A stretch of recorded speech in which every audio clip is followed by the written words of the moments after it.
இவ்வளவு நாளா உன் கூட கௌரவமா தான் இருந்திருக்கேன். ஆனா இப்ப வர வர 4 பாட்டில் திருட வேண்டியதாகி போச்சு. இங்க பாரு சர்க்காரு, சொல்றேன்னு தப்பா எடுத்துக்காத. இப்படி ஒரு கேவலமான திருட்ட என் வாழ்க்கையில நான் பண்ணது கிடையாது. நான் ஒரு கௌரவ திருடன். நான் போல அவனை அனுப்பு. சும்மா பேசிக்கிட்டு இருக்காம போய் எடுத்துட்டு வாடா. சர்க்காரு, இந்த சாராய மூலிகை போட்டு காய்ச்சினது வேணுமா, பேட்டரி போட்டது வேணுமா? நவதானியம் போட்டது. எதா இருந்தாலும் சரக்குன்னு வந்தா அது மனுஷனை சந்தோஷப்படுத்துற ஒரு தீர்த்தம்னே டெல்லியில பிரசாந்த் சொல்லியிருக்காரு. கையிலோடு விளையாடி மலையோடு உறவாடி. சர்க்காரு, உன் கூட சேர்ந்ததுக்கு அப்புறம் முன்ன மாதிரி திருட முடியாதுன்னு தான் நான் நினைச்சேன். இந்த கம்பி போதுமா? இப்போதைக்கு நம்ம கஷ்டத்தை போக்குறதுக்கு இத்தனை கம்பிங்க போதும். கம்பியை வச்சு எப்படி கஷ்டத்தை தீப்ப? டேய், என் வீட்ல இருந்து ஒரு செங்கல் கூட எடுக்க உரிமை இல்லைன்னு தானே என்கிட்ட அவ சொன்னா. பரதேசி, அவளுக்கு நான் யாரும் காட்டுறேன். கம்பியை வச்சு என்ன பண்ண போற? நீயே பாரு. ஓ, ஷாக்கு வைக்க போறியா? வேடிக்கை பார்க்காம மேல ஏறாடி. கொஞ்சமா குனிய. ஏறா பண்ணிட்டு இருக்க? நீ தானே மேல ஏற சொன்ன? ஏன் மேல இல்ல, தென்னை மரத்து மேல. ஏன்டா அப்படி பாக்குற? தென்னை மரம் ஏறது உனக்கு ஒன்றும் புதுசு இல்லையா? தென்னை மரத்துல கல் எடுக்க தான் ஏறி இருக்கேன். இந்த மரத்துக்கு மேலையும் கல் இருக்குன்னு நினைச்சுக்கிட்டே ஏறு. புடிடா இத. ஏறாடே.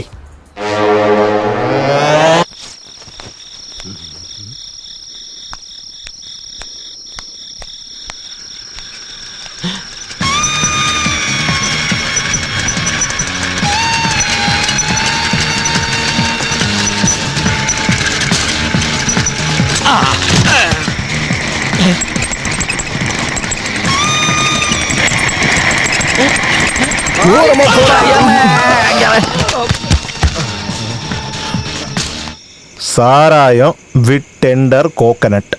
நல்ல சூப்பர் காம்பினேஷன். சார், ஆர்டிஓ இன்னும் தூங்கல. அதுக்கு முன்னாடி நீங்க எல்லாத்தையும் என்னது? இல்ல இது வேறனா 2 பாட்டில் தரேன். ஆடியோக்கு எடுத்துட்டு போய் கொடு. நல்ல தூக்கம் வரும். டேய், அந்த டேக் மேட்டர் ஆரம்பிச்சு வச்சது நீதானே? நீ வேணும்னு தானே என்ன அதுல கோத்து விட்ட? ஐயோ சார், இப்படிலாம் நடக்கும்னு நான் கனவுல கூட நினைச்சு பார்க்கல தெரியுமா? அவங்க இதெல்லாம் கேட்கலான்னு சட்டமே இருக்கு. எல்லாரும் புனிதவன் ஆயிட்டாங்க. புனிதவானா? அது புனிதவன்னா நல்லவன்கள் ஆயிட்டாங்களா? எனக்கு அப்பவே தெரியும் ஏதாவது பிரச்சனை வரும்னு. சரி, அதெல்லாம் விட கொஞ்சம் போடுறியா? என்ன பண்ணி நல்ல சரக்கு எதுக்கு தூக்கி தூக்கி போடணும்? ஒரு பெக்கு போடுறியான்னு கேட்டேன். நான் ஒரு கவர்மெண்ட் எம்ப்ளாயிப்பா. நாங்களும் இவர்கிட்ட எம்ப்ளாயி தான். அது இல்ல, குடிச்சா ஸ்மெல் வந்துரும். அது ஆர்டிஓக்கு தெரிஞ்சிரும் இல்லையா? இத குடிச்சிட்டு ஆடியோக்கு என்ன போய் உம்மாவை கொடுக்க போறேன்? நீங்க கட்டாயப்படுத்தினா ஒரு வாட்டினா ஓகே. என்ன முத்தம் கொடுக்கறதா? இல்ல இந்த பாட்டிலுக்குள்ள இருக்கிற அமிர்தத்தை நாக்கு நனையற அளவுக்கு லேசா குடிச்சிக்கிறேன்னு சொன்னேன். மிக்சிங் வேண்டாம், நீ குடி.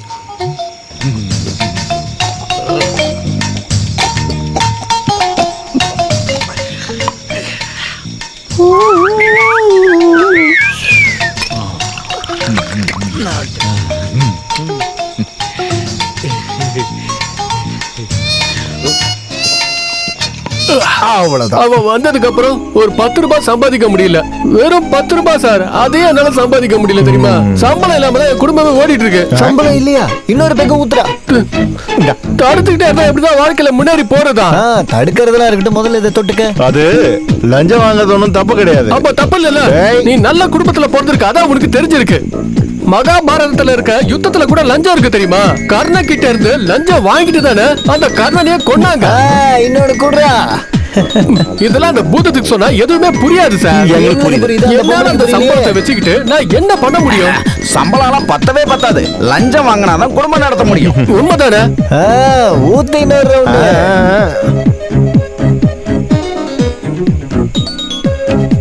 அது நீ குடும்பத்தோட நல்லா இருக்கிறதுக்கு நான் வழி பண்ணி தந்தா எப்படி? நீ என்ன பத்தி நல்ல ரிப்போர்ட்டா அவங்க கிட்ட இருந்து வாங்கி தரணும். முடியுமா? அதுக்கு என்ன யாருன்னு நினைச்சீங்க? சும்மா போய் சொல்லாத. போய் சொல்றேனா? நானா? பாக்கலாம்.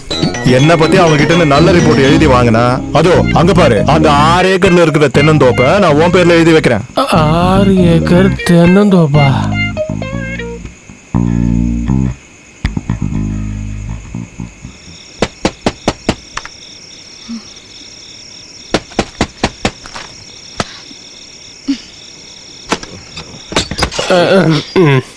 நான் உங்ககிட்ட கொஞ்சம் பேசணும். போயிட்டு காலையில வா, எனக்கு ஃபைல் செக் பண்ண வேண்டியிருக்கு. ஒருத்தவங்க இங்க பேச சொல்லி வந்திருக்க, நீங்க பாட்டு கதவை சாத்துறீங்க. நானும் நிறைய ஃபைல்லாம் பார்த்துருக்கேன். கலெக்டரோட பழைய ரெக்கார்ட் ரூம்ல இருக்கு. கட்டு நிறைய ஃபைல்ஸ் இருக்கு. அங்கேயே இந்த வேலை பார்த்துருக்கேன் தெரியுமா? யார்கிட்ட பேசிட்டு இருக்கேன் தெரியுமா? என்ன மீச வச்ச ஆம்பளைக்கு முன்னாடி குரல வசதி பேசுற? பாரு, ஆர்டிஓங்கிறதால உனக்கு ஒன்னும் புதுசா 2 கொம்பு ஒன்னும் முளைக்கல. எந்த முட்டா பையன் நினைச்சாலும் ரொம்ப ஈஸியா பாஸ் பண்ண முடியும் இந்த ஐஏஎஸ் எக்ஸாம்ல. ஆனா நீ எவ்வளவு நினைச்சாலும் உன்னால ஒரு பியூனா ஆக முடியாது. முடியுமா? நான் உனக்கு சேலஞ்ச் பண்றேன். Shut up. கதவை திறடி. நீ என்ன அவ்வளவு பெரிய ஆளா? எனக்கும் ஆளுங்களா தெரியும். நான் அப்படியே சும்மா விட முடியாது. இடியட். ஏய், என்னை பத்தி என்னடி நினைச்ச? எனக்கு சொந்தமா 6 ஏக்கர் தென்னந்தோப்பு இருக்குடி. இல்ல, இனிமே வரும். அந்த சார் யாரும் தெரியும் உனக்கு? அவன் கோடீஸ்வரன். அவன் விரல சுண்டுனாலே நீ காலி ஆயிடுவ. ஒரே ஒரு பாட்டில் சைஸ் தாண்டி நீ இருக்க. அதனால இந்த விளையாடுற வேலையெல்லாம் விட்டுட்டு மரியாதையை அவனுக்கு சாதகமா ரிப்போர்ட் எழுதுறது தான் உனக்கு நல்லதுடி. இதை யார் சொல்றா தெரியுமா? வேலாயுத சொல்றான். என்னடி பாக்குற? என்ன அப்படியே முறைச்சு என்ன பயம்புறுத்துறியா? கொஞ்ச நாளாவே சொல்லணும் நினைச்சிட்டு இருக்கேன். பெரிய டிசிப்ளின் ஆபீசரு. ஏண்டி, இந்த உலகத்துல லஞ்சம் வாங்காம யாராவது இருக்காங்களா சொல்லு? உன் கூட இருக்கிறவங்களே நிறைய பேர் வாங்கிட்டு தான் இருக்காங்க. நீங்க பாரு, இங்க இருக்கிற நான் கூட லஞ்சம் வாங்கி தாண்டி அந்த வீட்டையே கட்டினேன். பணம் என்ன வேணாலும் பண்ணும். உனக்கு வேணும்னா சொல்லு, நான் எண்ணி வாங்கி தரேன். நல்லவன் மாதிரி வேஷம் போடுறத இன்னியோட நீ நிறுத்துற. அதனால நாளைக்கு காலையில ரிப்போர்ட்டை எழுதி மரியாதையா கையெழுத்து போட்டுற. அடுத்த நாளே என் தென்னந்தோப்புக்கு ரெஜிஸ்ட்ரேஷன். ஞாபகம் வச்சுக்க. மேடம் கேம்ப் ஆஃபீஸில் தங்குறது தான் பெரிய பிரச்சனையே. ஆமாம், இல்லைன்னா ஒரு 10 நிமிஷம் லேட்டாக கூட வரலாம், பிரச்சனை இல்லை. நம்ம வேலை தானே படுத்துருக்கிறது.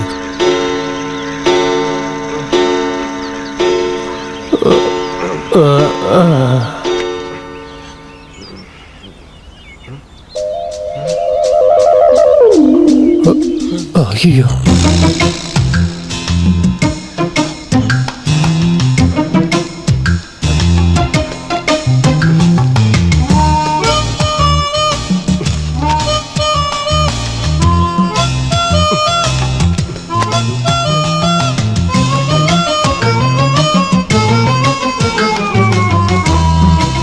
அடுத்த மாசம் ஆர்டிஓ டூர் ப்ரோக்ராம கலெக்டருக்கு அனுப்பிட்டீங்களா? இல்ல.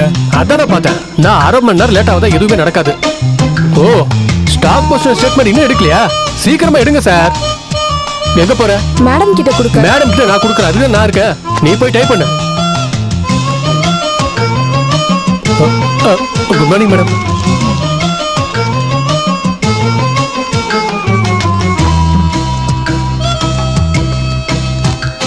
Velayutham. Yes madam.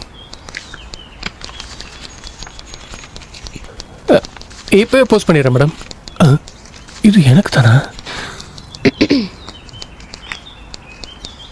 Velayutham suspended with madam. Hello. அம்மாடி, நான் கால் பண்ணது அம்மாவுக்கு சின்னதா ஒரு. என்னாச்சுப்பா? ஏய், பயப்படுற மாதிரி ஒன்றும் இல்லை. நான் டாக்டரை வர சொல்லியிருக்கேன். நான் உடனே கிளம்புறேன். அதெல்லாம் ஒன்றும் தேவையில்லைம்மா. நான் டென்ஷன் ஆகக்கூடாதுன்னு சொல்லாதீங்கப்பா. இதுக்கு முன்னாடி ஒன்றும் இல்லைன்னு சொல்லி தான் 2 மாசம் அம்மா ஹாஸ்பிட்டல்ல இருந்தாங்க. ஐயோ வேண்டாப்பா, நீ எதுவும் சொல்லாதீங்கப்பா. நான் கிளம்பி வரேன், வைங்க. காரை ரெடி பண்ணுங்க. சாரி மேடம், நானே போறேன்.